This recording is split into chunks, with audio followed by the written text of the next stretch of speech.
Muy bien, buenas tardes. Hola Anita, Dios te bendiga.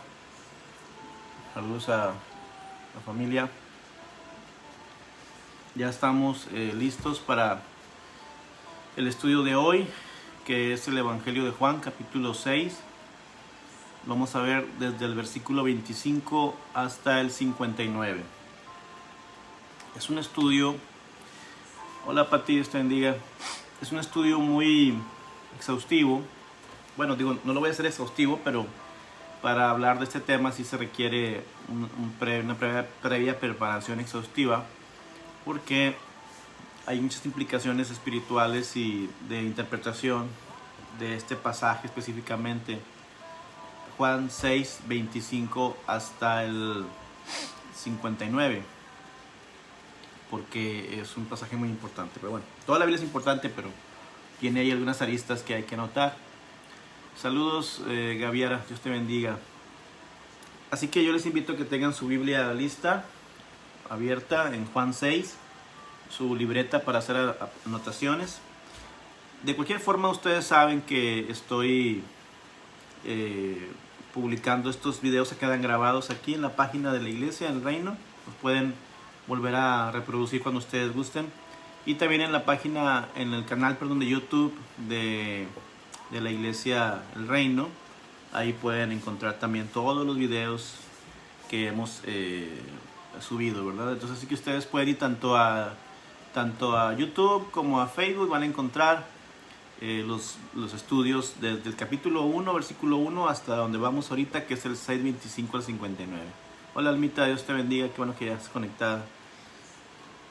Así que sin más preámbulo, abran su Biblia en Juan capítulo 6 y vamos a leer del 25 al 59.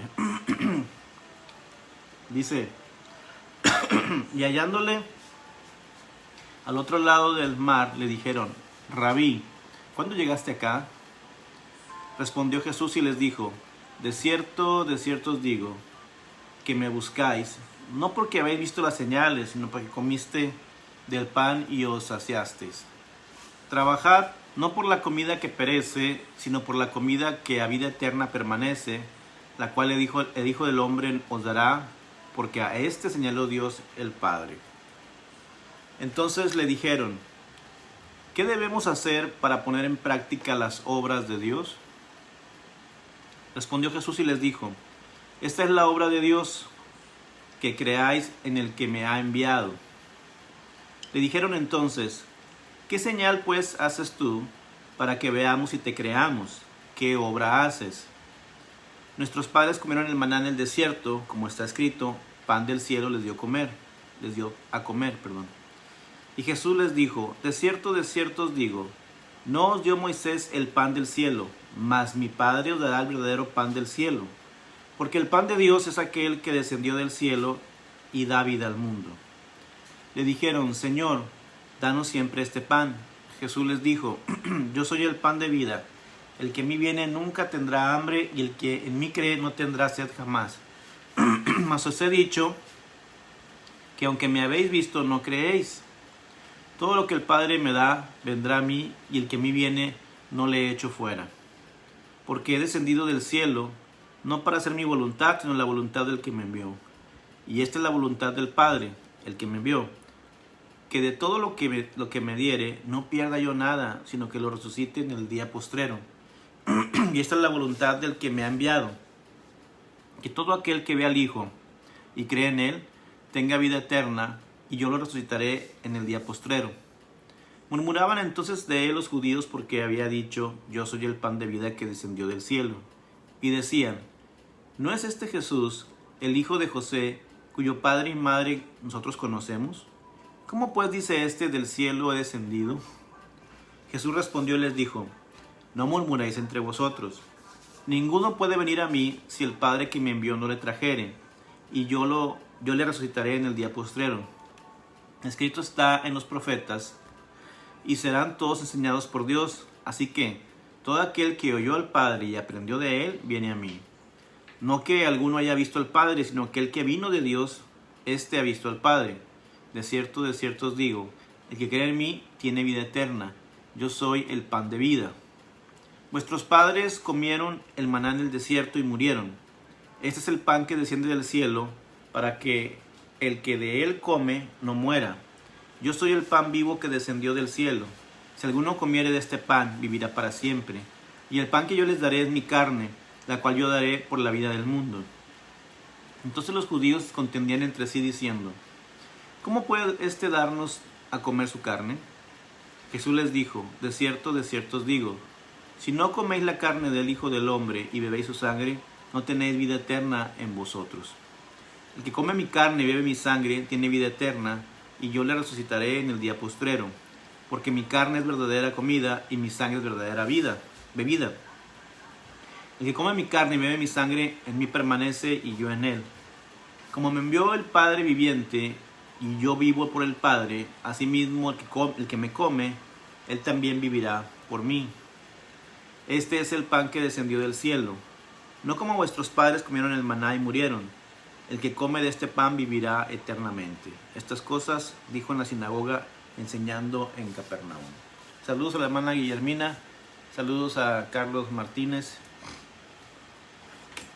Bueno, ya se dieron cuenta de la profundidad de este texto, de la palabra, de Juan, el Evangelio de Juan capítulo 6, un texto profundo. Pero que aunque es muy profundo, la verdad es que es muy fácil, sencillo de aplicar y entender si nosotros estamos siendo guiados por el Espíritu Santo. Todo este discurso Jesús lo dijo en una sinagoga en Capernaum. Una sinagoga es como una representación de un templo, ¿verdad? El templo estaba en Jerusalén, pero pues no toda la gente podía ir cada sábado a aprender la palabra o todos los días al templo, así que hacían sinagogas, hacían pequeños lugares donde se reunían para enseñar y aprender la palabra de Dios, la ley de Moisés. Y Jesús tenía la costumbre de enseñar ahí. Entonces aquí está en una sinagoga en Capernaum y está enseñando. Versículo 25 dice: y hallándole al otro lado del mar, le dijeron: Rabí, ¿cuándo llegaste acá? Ellos no lo vieron cruzar el mar con sus discípulos y no había venido con ellos tampoco, entonces no sabían cómo llegó allá. Y se preguntaban, ¿cómo llegó? Pues si no lo vimos en qué momento se movió. Jesús no perdió tiempo contestando esa pregunta, no les dio explicaciones de que él tenía autoridad para caminar sobre las aguas, simplemente se fue a la enseñanza. Versículo 26 dice: respondió Jesús y les dijo: de cierto os digo que me buscáis, no porque habéis visto las señales, sino porque coméis el pan y os saciasteis. Aquí Jesús demuestra otra vez su deidad, porque lee los pensamientos y los propósitos de la gente. Él sabía que el interés de esa gente que lo estaba buscando no era espiritual, sino un interés temporal, vamos a decirlo así, por la comida. Querían comer en ese momento. O sea, no le seguían porque estaba enseñando, sino porque les daba alimento. No le seguían por amor, sino por conveniencia. Cristo, al igual que en este versículo 26, aún tiene el poder porque Él es todopoderoso, y la palabra de Dios dice en Hebreos que es el mismo de ayer, de hoy y lo será por siempre, por todos los siglos. Jesús tiene el poder de leer los pensamientos de nuestra mente. Él lo sabe todo. Así que aquí demuestra su deidad, sabiendo lo que ellos estaban pensando, y además también conoce los corazones. Nadie le puede engañar. Nos podrán engañar a nosotros, podrán engañar a otro ser humano o meterle duda, hablando cizaña, hablando mentira, mandando mentiras, y podrán engañar al mundo entero, pero a Dios no le pueden engañar. De hecho, dice la palabra en Hebreos 4, 12 y 13, porque la palabra de Dios, dice, cuando habla el autor de Hebreos, es como una espada de dos filos, tiene filo en ambas partes, que penetra, dice que entra en nuestra vida, en nuestro cuerpo, y llega hasta el corazón, divide los pensamientos, las intenciones del corazón, discierne los pensamientos, perdón.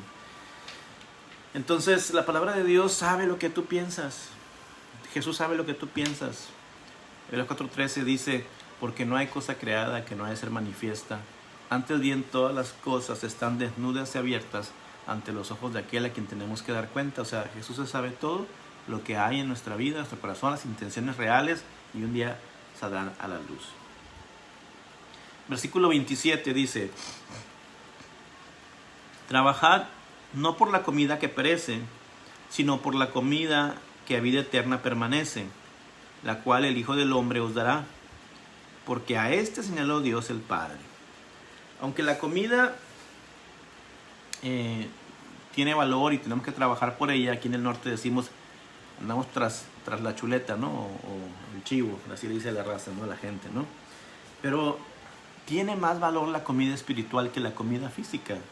Sin embargo, la mayoría de las personas les importa más la comida física que la comida espiritual. Ahora, no estoy diciendo que dejemos de trabajar, que dejemos de sus obligaciones con nuestras familias, la provisión para cada familia. No estoy diciendo que dejemos de ejercitarnos o de aprender una nueva carrera, un nuevo oficio o perfeccionar nuestro oficio. Lo que estoy diciendo es que nosotros tenemos que tener bien en claro que es más importante la comida espiritual, y eso lo vamos a reflejar cuando nos levantemos. Lo primero que hagamos sea leer la Biblia y orar. Cuando vayamos a acostarnos, lo último que hagamos sea leer la Biblia y orar. Es decir, que estemos preocupados por el alimento espiritual todos los días, porque solamente lo hacemos como un analgésico cuando nos sentimos mal, pues eso no es real. Tenemos que estar buscando todos los días la palabra del Señor. Entonces, Jesús lo que está diciendo aquí, hay mucha gente que se preocupa más por lo físico que por lo espiritual. Y claro, pueden dar una imagen que no es así, pero la verdad es que Él lo sabe todo. Ahora, cuando dice Jesús en la última parte del versículo 27, porque a este señaló Dios el Padre, señalar significa identificar, aprobar o acreditar. En otras palabras, Dios el Padre aprobaba, acreditaba el ministerio de Jesús como el único Hijo de Dios y como Dios mismo. Entonces, es como nosotros cuando alguien se presenta, dice que es una autoridad, no sé, la policía, o ya que llegan así investigadores y la gente le dice, a ver, su identificación, bueno, pues aquí está, yo soy tal persona. Entonces, igual también Jesús está diciendo que el Padre lo está aprobando, que el Padre está dando testimonio de que Él es una persona aprobada porque Él mismo es Dios. Ok, capítulo 6, versículo 28. 6:28 del Evangelio de Juan dice, entonces le dijeron, ¿qué debemos hacer para poner en práctica las obras de Dios?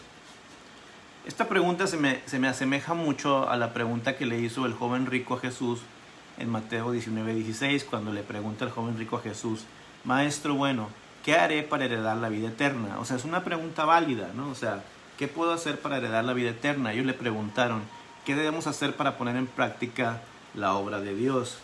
¿Y por qué? Porque los fariseos, acuérdense que estamos en una sinagoga, la sinagoga pues iban los judíos, pero también iban muchos fariseos. Acuérdense que los fariseos, ellos ponían mucho énfasis en las leyes de Moisés y todo lo que le habían añadido a la ley. Le añadían un montón de cosas, ¿no? Absurdas que ya platicaron en otros momentos. Entonces, por ejemplo, las purificaciones, el día de reposo y todo eso. Así que dice Jesús en Mateo 15:2 que ellos atan cargas pesadas y difíciles de llevar y las ponen sobre los hombros de los hombres, pero ni siquiera mueven un dedo para moverlas ellos. Entonces, dentro de esas obras estaban los peregrinajes requeridos, los votos, el ayuno, el duro trato del cuerpo. Y en estos medios inventados por los hombres para poner en práctica las obras de Dios, dice Jesús, en vano me honran enseñando como doctrinas mandamientos de hombre. Y la palabra de Dios dice que tu mano derecha no sepa lo que hace tu izquierda, porque de pronto pareciera que los fariseos trataban de impresionar a Dios, y eso también hacemos nosotros cuando queremos impresionar a Dios o impresionar a la iglesia con nuestras obras. Miren lo que estoy haciendo, miren lo que estoy haciendo, aquí está, mírenme lo que estoy haciendo. Tratamos de impresionar a Dios y a los hombres, eso no es válido, Dios no nos llama a eso. Hola Claudia, Nazaret, Dios te bendiga. Salúdame a Ramón, por favor, y a mi Dori, ¿verdad? Es una bendición que estén aquí viendo este estudio. Versículo 29 del capítulo 6 del Evangelio de Juan. Dice: respondió Jesús y les dijo: esta es la obra de Dios, que creáis en el que Él ha enviado. ¿Qué es la obra de Dios? ¿O cómo puedes entonces hacer la obra de Dios? Esa fue la pregunta que le hicieron a Jesús los fariseos, la gente que estaba en la sinagoga. ¿Cómo puedo hacer yo las obras de Dios? ¿Qué son las obras de Dios? Y la respuesta de Jesús fue: creer en el que Dios ha enviado. En otras palabras, creer en Jesús. Esa es la obra de Dios. Algunos tuercen la palabra diciendo que la fe es un don de Dios, cuando en realidad lo que el texto dice es que Efesios 2:8 dice que la salvación es un don de Dios, pero nosotros tenemos que tener fe en Dios. Entonces la obra de Dios es tener fe en Dios. Por eso es que el hombre necesita tomar la decisión de creer en Dios. Ahora, tener fe no nada más es una fe milagrosa para mover montañas. Tener fe es decidirte, plantarte y decir: yo voy a creer en Dios, aunque a pesar de las dudas, a pesar de las pruebas, a pesar de la ciencia, a pesar de mí mismo, como dice el canto, yo creo en ti, creo en Dios, creo en Jesús. Entonces, las obras de Dios es creer en Dios. O sea, la fe es creer en Dios, las obras de Dios es creer en Él, y hace al hombre responsable de esto. O sea, Dios hace al hombre responsable de creer. Hay alguien que dice que hay gente que dice que el hombre, Dios lo escoge para ser salvo y a otros escoge para ser condenados. No es cierto. Todos los seres humanos tenemos la posibilidad de creer y de buscar a Dios para ser salvos. Entonces, el Salvador, que es Dios, provee la salvación y no podemos hacer nada para ganarla, pero tenemos la responsabilidad de decir si la deseo o no la deseo. Esa es la diferencia. No hago nada para ganarla.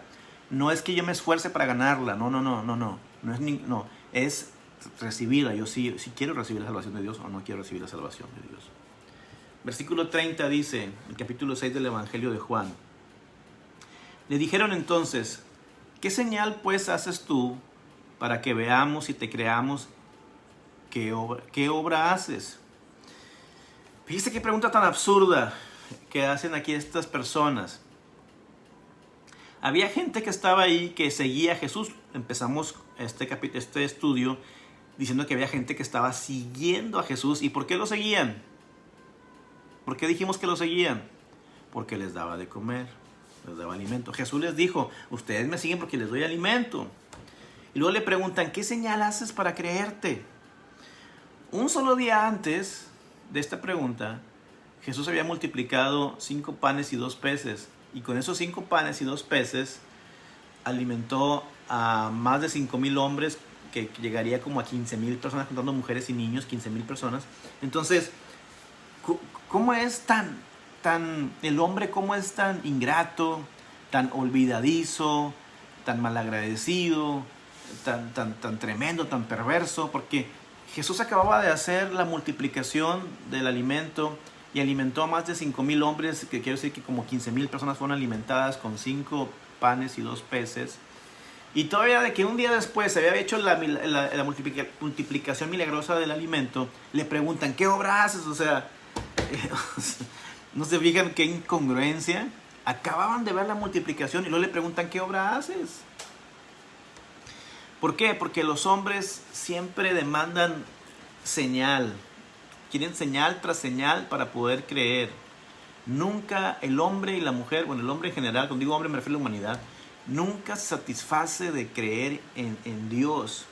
Por eso Jesús dijo en Mateo 16:4, Jesús dijo: la generación mala y adúltera demanda señal, pero señal no les será dada, sino la señal de Jonás, el profeta Jonás. Entonces, Dios nos ha dado tantos milagros, pero aún así queremos demandar señal. No, hermanos, si usted cree en Dios, crea en Dios y crea en Dios. Yo le decía a mi esposa ayer, o sea, no importa lo que suceda a nuestro alrededor, que nos quedemos sin un peso y en la calle, o que tengamos enfermedad, o que estemos tristes, o lo que suceda, a mí no me va a mover nada de seguir creyendo en Jesucristo. Yo creo en Jesús aunque no me dé nada, porque dice Hebreos capítulo 13 que aunque aquellas personas, los héroes de la fe, no recibieron lo prometido, ellos tuvieron una vida eterna, una casa en la presencia de Dios. Así que puede ser que haya cosas aquí en la tierra que no vayamos a recibir o que vayamos a sufrir mucho, pero no importa, seguimos creyendo en Dios. Hermana Porfiria, Dios le bendiga, qué bueno que está atenta a este estudio. Capítulo 6, versículo 31 dice: nuestros padres comieron el maná en el desierto, como está escrito, pan del cielo les dio a comer. Eso viene en Nehemías 9:15. Esto confirma que Jesús descubrió los corazones de ellos, porque como ya lo dije hace unos minutos, Él es omnisciente, Él lo sabe todo y conoce nuestro corazón. Él se dio cuenta de lo que había en su corazón. Y ellos le dijeron que sus papás, sus padres, sus antepasados, los judíos, los hebreos, habían comido maná en el desierto. También la mujer samaritana le recordó a Jesús del pozo de Jacob que les dio para que bebieran ahí sus descendencia. Y la gente, cuando vio el milagro de la alimentación de los 5,000, en lugar de reconocer a Jesús como Dios, le pide otra señal. Dios sostuvo al pueblo de Israel en el desierto por 40 años con maná del cielo y luego alimentó a 5,000, y aún así piden señal, porque el ser humano así es. El ser humano siempre tiende a la incredulidad. Por eso Tomás, cuando estaba dentro de un cuarto, ¿verdad?, que creemos que es el aposento alto, dijo: si no meto mis dedos en su mano y mi mano en su costado, no voy a creer. Y entonces Jesús se aparece y le muestra, le dice: mete tu mano en mi costado y tus dedos en mi llaga y cree, y no seas incrédulo. Pero el hombre así es, no cree. Versículo 32 dice: y Jesús le dijo: de cierto os digo, no os dio Moisés el pan del cielo, mas mi Padre os da el verdadero pan del cielo. El maná no era verdadero pan del cielo, porque aunque los israelitas, los hebreos, comieron el maná, como quiera murieron, porque el maná no les daba vida eterna, los saciaba temporalmente. Los panes de cebada que se repartieron para la multiplicación del alimento no eran el maná del cielo, no era el pan verdadero, porque lo comieron ese día y al día siguiente tenían hambre otra vez. El maná era una maravilla, sí. El pan de cebada es otra maravilla, a mí me encanta, sí. Pero Cristo Jesús es la maravilla de maravillas. El pan que Jesús nos da es maravilla de maravillas. Nadie puede imitar ese pan, porque es el pan que nos da vida eterna. Versículo 33 dice: porque el pan de Dios es aquel que descendió del cielo y da vida al mundo. O sea, que ese pan que descendió del cielo no solamente era para los israelitas, era para toda la humanidad. Era para todos los hombres en todo tiempo y lugar. 6:34 dice, del Evangelio de Juan 6:34. Le dijeron: Señor, danos siempre este pan. Y me acuerdo mucho de la mujer samaritana con este pasaje, cuando le dice, capítulo 4, versículo 15, dame esa agua para que no tenga yo sed, no tenga que venir aquí a sacarla. Desde luego, Jesús habla no de un agua temporal, no de un pan temporal, sino que habla de la vida eterna, ¿no?, y de la salvación que Él iba a proveer. Versículo 35 del capítulo 6 del Evangelio de Juan dice: Jesús les dijo: yo soy el pan de vida, el que a mí viene nunca tendrá hambre, y el que en mí cree no tendrá sed jamás. Me gusta mucho la parte cuando Jesús dice: yo soy el pan de vida. Jesús no solamente dijo que era el pan de vida, sino que Jesús también en otras ocasiones dice: yo soy la puerta, yo soy la luz del mundo, yo soy el buen pastor, yo soy la resurrección y la vida, yo soy el camino, la verdad y la vida, yo soy la vid.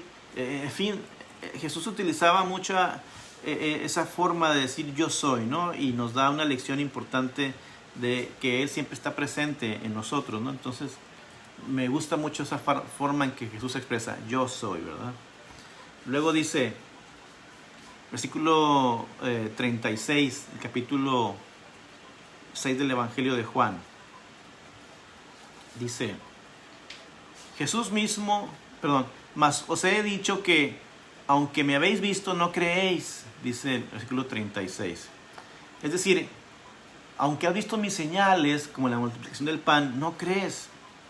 O sea, lo habían seguido, lo conocían, lo buscaban por sus señales, lo buscaban por el alimento y aún así no creían en él. O sea, a la luz de todo lo que habían visto, todavía se rehusaban en creer en él. Es como nosotros, porque si alguno de nosotros, al ver la luz del sol, que se puede ver, sentir su calor y ser testigos de su poder vivificador, que te transmite inclusive hasta vitaminas, de su calor que te puede llegar hasta quemar una exposición prolongada al sol, y todavía te rehusas en creer que el sol existe. Entonces, ¿con qué señal se le puede demostrar a alguien que el sol existe si se rehúsa a creer en el sol? Pues si ve su calor, ve la luz, ve los rayos y no cree en el sol, pues no hay nada que hacer porque es una persona necia. Así hay gente que no creía en Jesús, que no creía en sus milagros, aun cuando estaban viendo todo lo que él hacía. Versículo 37 del capítulo 6 del Evangelio de Juan dice, todo lo que el Padre me da vendrá a mí, el que a mí viene no le echo fuera. Ahora, ¿a qué se refiere Jesús cuando dice todo lo que el Padre me da vendrá a mí? Muchas veces, mucha gente piensa que se refiere a que el Padre Celestial ya tiene el número de personas que van a ser salvas y que arbitrariamente, Dios elige a ciertos individuos para tener vida eterna y a ciertos para tener condenación eterna. Pero versículos 44 y 45 nos explican que Dios provee el pan para todos, el pan de vida eterna, pero tiene uno que recibirlo para poder tener esa vida eterna. O sea, aunque Dios provee la salvación, es la decisión de cada uno si reciben esa salvación. Es decir, ustedes pueden ver, por ejemplo, cuando Dios junta al pueblo de Israel y les dice, hoy llamo al cielo y a la tierra como testigos delante de ustedes y les pongo delante de ustedes la vida y la muerte. Escoge la vida para que vivas. O sea, Dios siempre nos da la posibilidad de escoger. Hay cientos de pasajes cuando le dijo en Génesis capítulo 2, ¿verdad? Que le dijo a Eva y a Adán, puedes comer de todo, pero de este no vas a comer. Y sin embargo ellos decidieron, o sea, porque el hombre tiene la posibilidad de decidir y de obedecer o desobedecer a Dios. Así que este texto no enseña que Dios haya escogido a ciertas personas y tampoco enseña que no puedan caer de la gracia a los escogidos, porque un escogido, un cristiano, puede caer de la gracia, lo que es la apostasía. Así que estos textos no enseñan que los hijos de Dios no pueden caer de la gracia, que ya están predestinados. Lo que sí enseñan es que Dios nos sostiene, Jesús nos recibe con amor y nadie nos puede arrebatar de su mano excepto nosotros mismos. Porque a pesar del amor de Dios y la protección del Señor, las ovejas pueden descarriarse y seguir a otro que no sea Cristo, seguir a otro pastor que no sea Cristo, dejar de creer en Jesús. Por eso tenemos que entender que aunque dice no le echo fuera, quiere decir que es la decisión de cada uno de nosotros. Versículo 38 del capítulo 6 del Evangelio de Juan dice, porque he descendido del cielo no para hacer mi voluntad, sino la voluntad del que me envió. Esta afirmación es otra confirmación de que Cristo nació de una virgen, pues era un hombre nacido de mujer, de una mujer virgen, no hubo pecado, pero no tenía un papá humano, o sea, nació de una mujer por obra del Espíritu Santo. Así que las obras de Jesús eran las obras del Padre. La voluntad del Padre era la que Jesús hacía, era lo que Él determinaba. Y es por esa voluntad del Padre Él descendió para predicar el Evangelio, para perdonar, santificar y transformar a la imagen divina a todo aquel que se arrepintiera de sus pecados. Entonces Él no viene a hacer la voluntad suya, sino lo que el Padre le envió. Pero entendemos que son una Trinidad y que son Dios.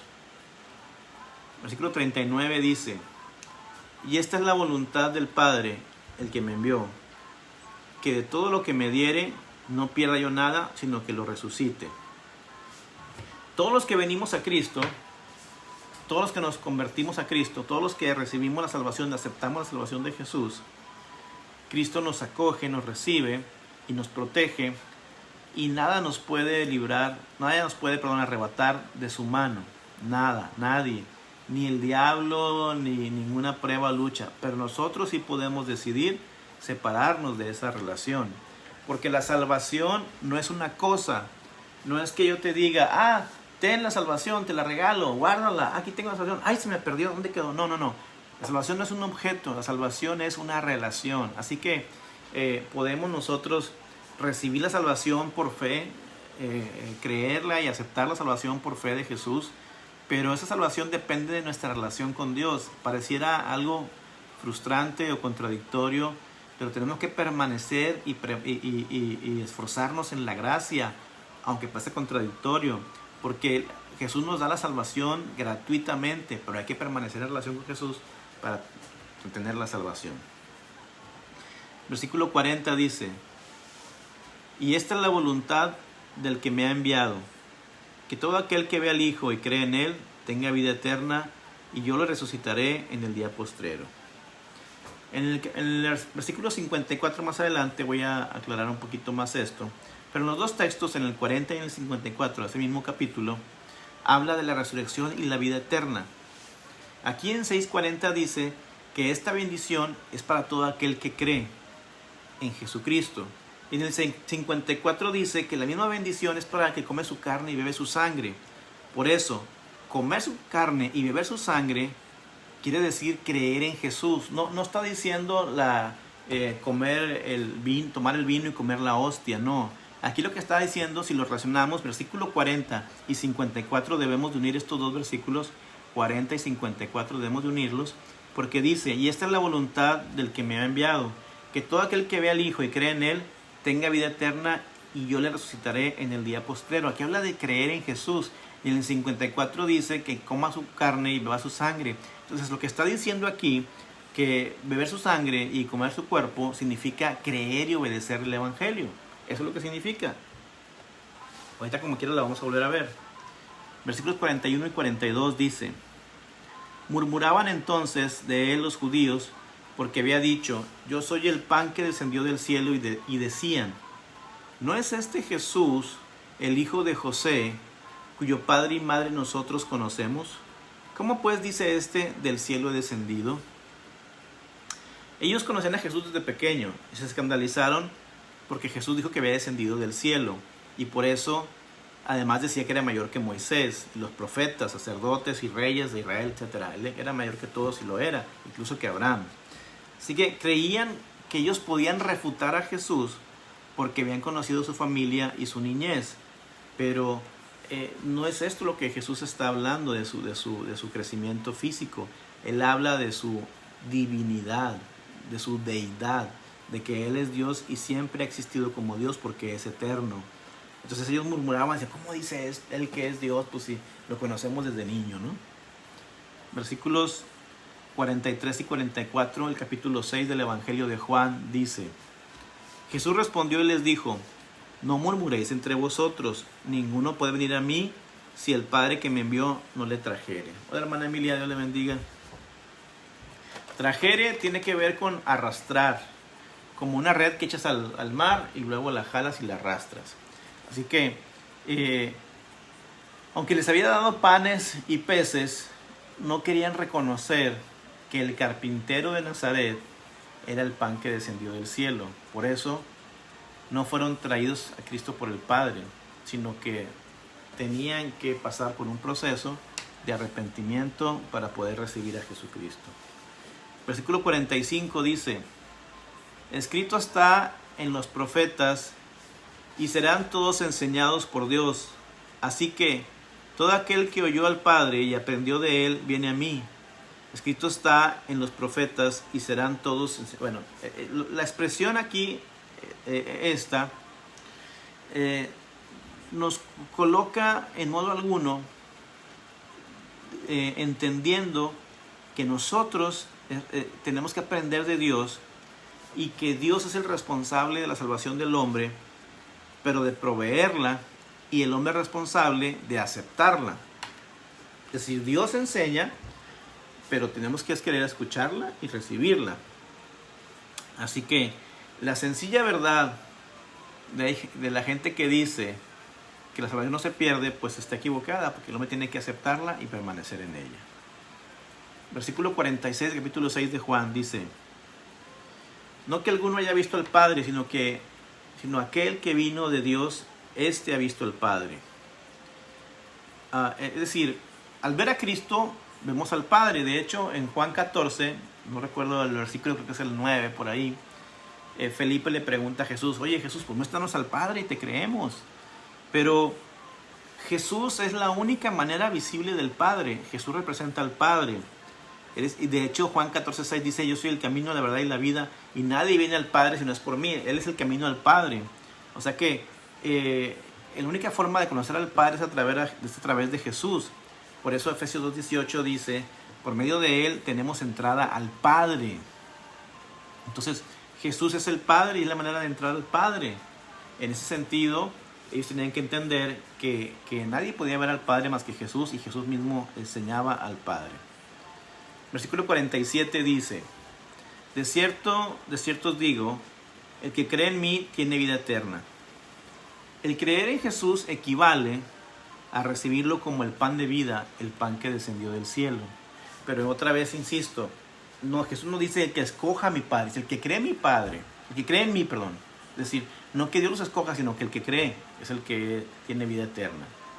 Versículos 48 y 49, capítulo 6 de Juan dice: yo soy el pan de vida, y vuestros padres comieron el maná en el desierto y murieron. Es decir, la vida física se sostiene con el pan material, y la vida eterna es obtenida solamente por el pan espiritual que es Cristo. De todos los 600,000 hombres incluidos en el desierto cuando iban a la tierra de Canaán, todos murieron excepto Caleb y Josué.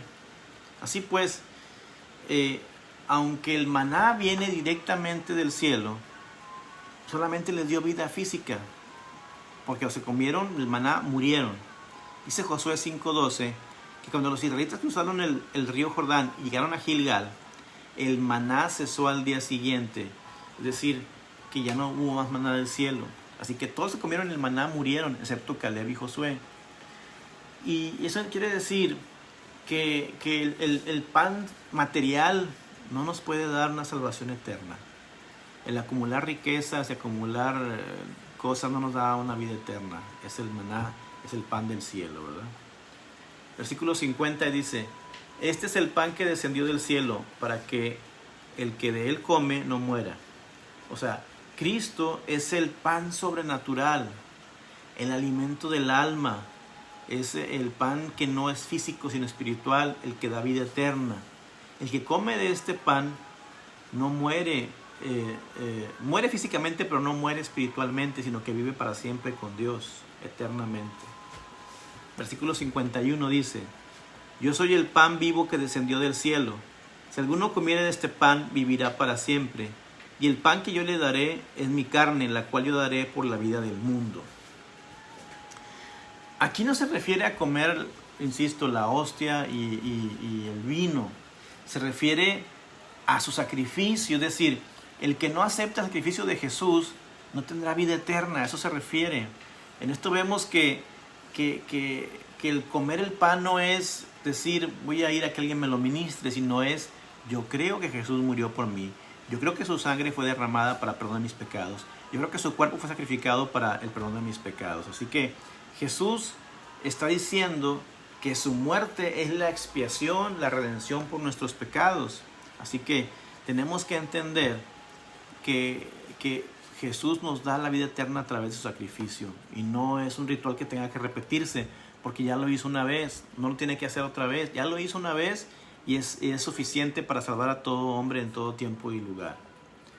Versículo 52 dice: entonces los judíos contendían entre sí diciendo: ¿cómo puede darnos a comer su carne? No estaban de acuerdo en cuanto a Jesús, pero Jesús otra vez conocía sus pensamientos porque Él es todopoderoso. Así que no entendían porque no estaban dispuestos a entender. De hecho, Jesús les hablaba en parábolas para que no entendieran. Porque dice la Biblia, porque viendo no ven y oyendo no oyen, ni entienden. Mateo 13:13, así lo dice. Entonces, ellos no se ponían de acuerdo en cuanto a la enseñanza de Jesús y había mucha disensión entre ellos. Versículo 53 dice, muy importante.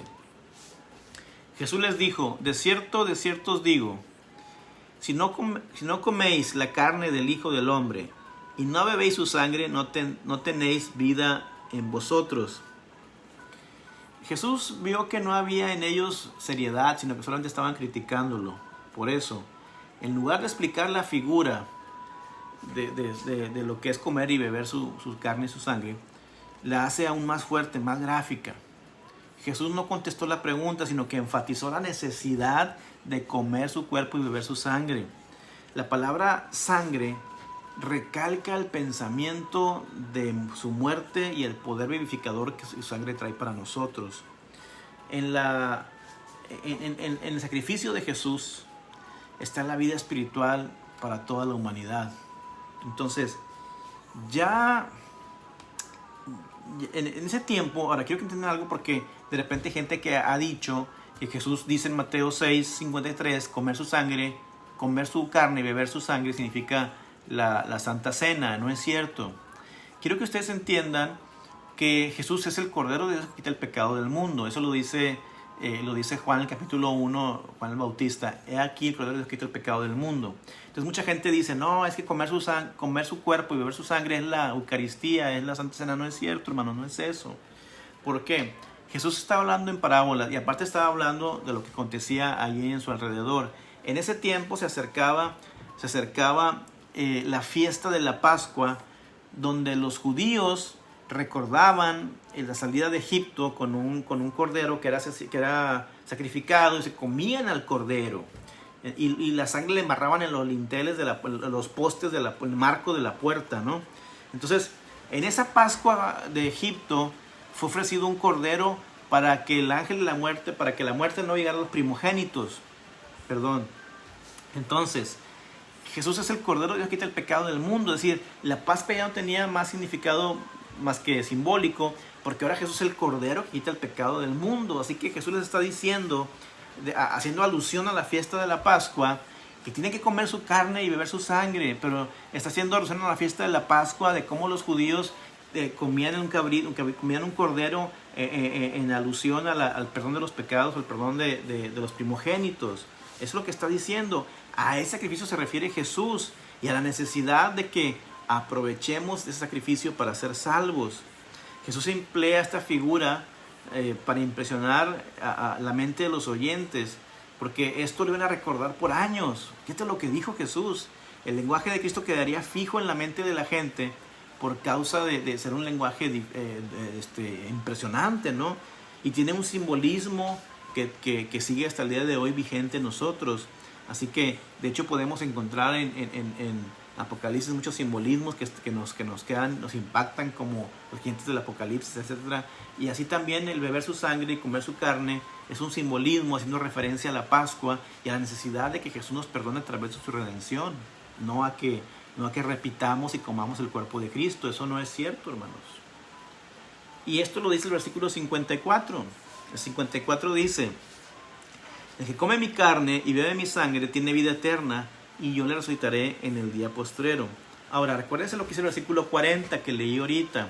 El 40 dice, esta es la voluntad del que me ha enviado, que todo aquel que ve al Hijo y cree en Él tenga vida eterna, y yo le resucitaré en el día postrero.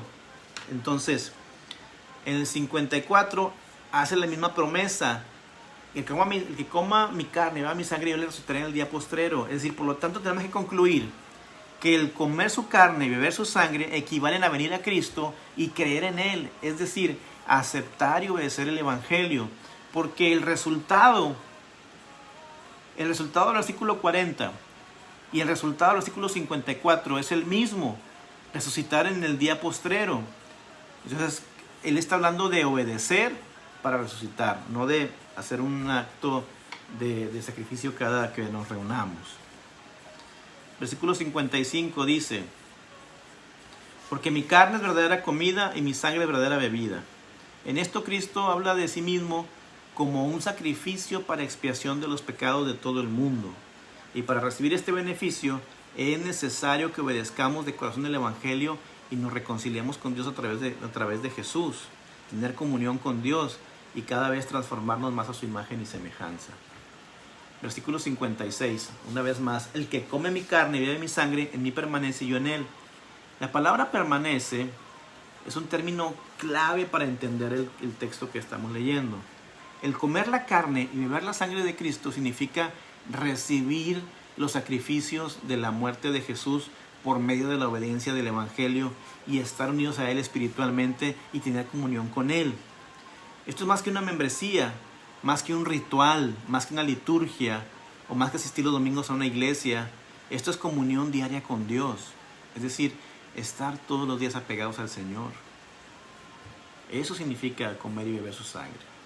Versículo 57 dice: como me envió el Padre viviente y yo vivo por el Padre, asimismo el que me come, él también vivirá por mí.